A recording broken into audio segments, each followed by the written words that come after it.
जय श्री कृष्णा। राधे राधे। राजा मोर ध्वज की कथा।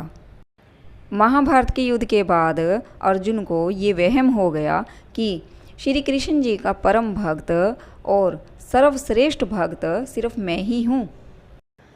अर्जुन मन ही मन में यह सोच रहे थे कि श्री कृष्ण जी ने स्वयं सारथी बनकर मेरा रथ चलाया और मेरे साथ रहे, इसीलिए मैं ही श्री कृष्ण जी का सर्वश्रेष्ठ भक्त हूँ। लेकिन अर्जुन यह नहीं जानता था कि वह तो केवल श्री कृष्ण जी के द्वारा चलाए जा रहे धर्म स्थापना अभियान का एक जरिया मात्र हैं। लेकिन भगवान श्री कृष्ण जी जानते थे कि अर्जुन को मेरा एकमात्र सर्वश्रेष्ठ भक्त होने का भ्रम हो गया है। इसीलिए एक दिन श्री कृष्ण जी ने अपनी लीला के माध्यम से अर्जुन का भ्रम तोड़ने के लिए और उसका गर्व तोड़ने के लिए एक दिन भ्रमण हेतु अर्जुन को अपने साथ ले गए।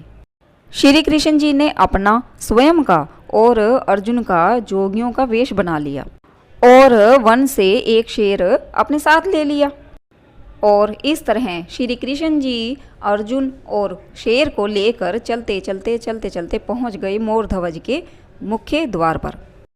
राजा मोरध्वज भगवान श्री हरि विष्णु के परम भक्त थे और बहुत ही दानी स्वभाव के और आव भगत करने वाले राजा थे। अपने दर पर आए किसी भी व्यक्ति को राजा मोरध्वज खाली हाथ और बिना भोजन किए जाने नहीं देते थे। जोगी श्री कृष्ण जी ने राजा मोरध्वज के मुख्य द्वार पर अलख जगाई। दो साधुओं को एक शेर के साथ देखकर राजा मोरध्वज नंगे पांव दौड़े दौड़े मुख्य द्वार पर आए और भगवान के तेज से नतमस्तक होकर आतिथ्य स्वीकार करने के लिए हाथ जोड़कर प्रार्थना की। भगवान श्री कृष्ण जी ने राजा मोरध्वज से कहा कि हे राजन, हम आपकी मेजबानी तभी स्वीकार करेंगे जब आप हमारी शर्त स्वीकार करेंगे। राजा मोरध्वज ने जोश से कहा कि हे महाराज, आप जो भी शर्त कहेंगे मुझे सहर्ष स्वीकार होगा। जब राजा मोरध्वज ने स्वीकार करने के लिए हामी भर दी तब देखिए श्री कृष्ण जी ने क्या शर्त रखी। भगवान श्री कृष्ण जी ने कहा कि हे राजन, हम तो ब्राह्मण हैं, कुछ भी खा लेंगे, लेकिन हमारा यह शेर नरभक्षी है और केवल हलाल किया हुआ मांस ही भक्षण करता है। इसीलिए हे राजन, यदि आप अपने इकलौते बेटे को अपने ही हाथों से आरी से चीर कर इस शेर को खिला सको तो ही हम आपका आतिथ्य स्वीकार करेंगे।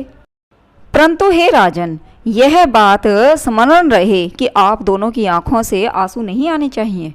भगवान श्री कृष्ण जी की यह शर्त सुनकर राजा मोरध्वज के होश उड़ गए। फिर भी राजा मोरध्वज अपने आतिथ्य धर्म को नहीं छोड़ना चाहता था। राजा मोरध्वज ने भगवान श्री कृष्ण जी से कहा कि हे भगवान, मुझे मंजूर है, लेकिन मैं एक बार अपनी पत्नी से पूछ लूं। भगवान श्री कृष्ण जी से आज्ञा पाकर राजा महल में गया। राजा का उतरा हुआ मुख देखकर पतिव्रता रानी ने निराशा का कारण पूछा। राजा ने जब रानी को सारा हाल कह सुनाया तो उसकी भी आंखों से अश्रु बह निकले। फिर भी रानी ने गर्व से राजा से कहा कि हे स्वामी, मैं आपके आन के लिए अपने सैकड़ों पुत्र कुर्बान कर सकती हूँ। आप बिना किसी संकोच के उन साधुओं को आदरपूर्वक अंदर ले आइए। यह सब देखकर अर्जुन ने भगवान श्री कृष्ण जी से पूछा कि हे माधव, हे केशव, आखिर यह सारा माजरा क्या है? आपने राजा से यह क्या मांग लिया है? भगवान श्री कृष्ण जी ने अर्जुन से कहा कि हे अर्जुन, तुम चुप रहो और देखते जाओ। राजा उन तीनों को आदरपूर्वक अंदर ले आए और भोजन की तैयारी शुरू कर दी। भगवान श्री कृष्ण जी और अर्जुन को 56 भोग परोसा गया, परंतु अर्जुन के गले से तो भोजन उतर ही नहीं रहा था। राजा ने स्वयं जाकर अपने पुत्र को तैयार किया। पुत्र अभी केवल 3 वर्ष का था और उसका नाम था रतन कुंवर। रतन कुंवर भी अपने माता पिता का परम भक्त था। भगवान श्री कृष्ण जी ने भोजन ग्रहण कर लिया था। राजा और रानी ने आरी लेकर अपने इकलौते पुत्र का अपने ही हाथों से 2 टुकड़े कर दिए और शेर को भोजन परोस दिया। पुत्र रतन कुंवर ने भी बिना उफ किए खुशी खुशी अपने प्राण त्याग दिए थे, परंतु अपने पुत्र को 2 टुकड़ों में विभाजित देखकर रानी अपने आंसुओं पर नियंत्रण नहीं रख सकी। परिणाम स्वरूप भगवान श्री कृष्ण जी क्रोधित हो गए और रुष्ट होकर वापिस जब जाने लगे, राजा रानी ने साधु वेशधारी प्रभु के चरण पकड़ लिए और रुकने के लिए मिन्नतें करने लगे। अब तक अर्जुन को भी यह आभास हो गया था कि भगवान श्री कृष्ण जी मेरे ही अभिमान को तोड़ने के लिए यह सब लीला कर रहे हैं। अतः अर्जुन स्वयं भगवान श्री कृष्ण जी के चरणों में गिर पड़े और विनती करने लगे, कहने लगे कि हे भगवान, हे केशव, हे माधव, मेरी आँखें खुल गई हैं। आपने मेरा झूठा अभिमान तोड़ दिया है और आपने राजा और रानी के हाथों से उनके ही पुत्र को मरवा दिया और अब आप रूठ कर जा रहे हो। यह कदापि उचित नहीं है।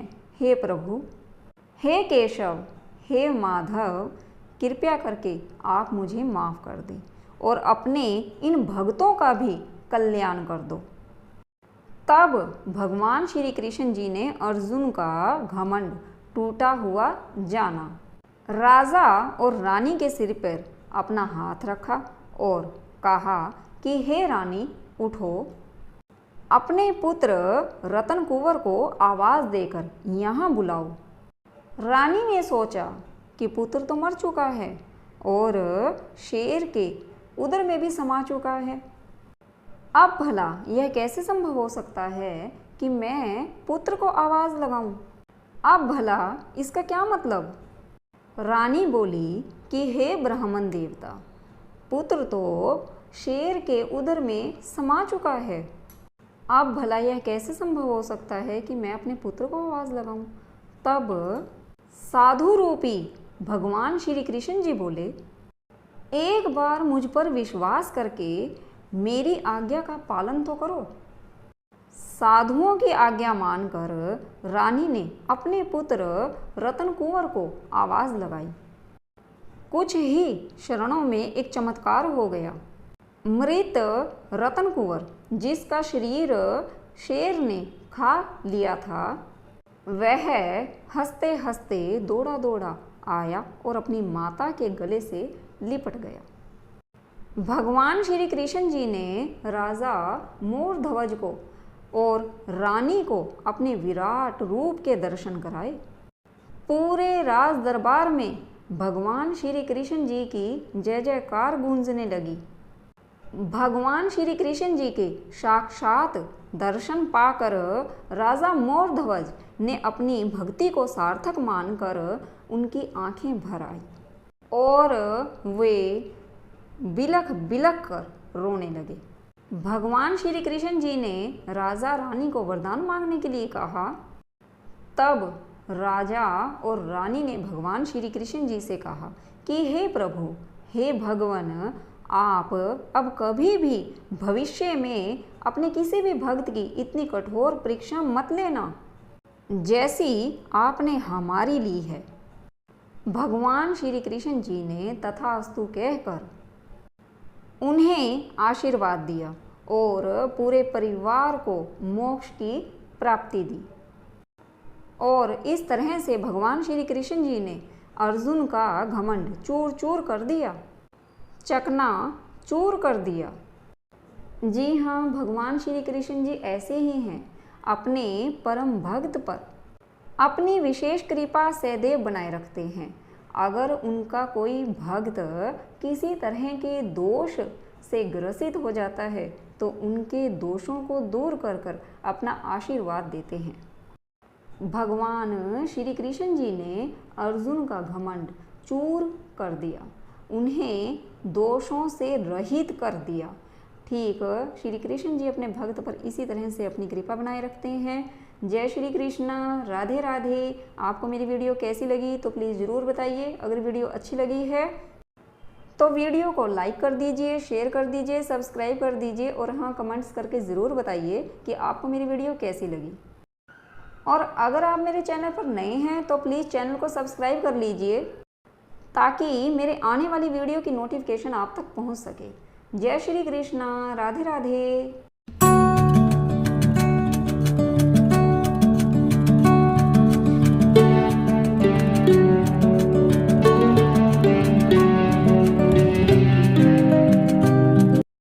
जय श्री कृष्णा, राधे राधे।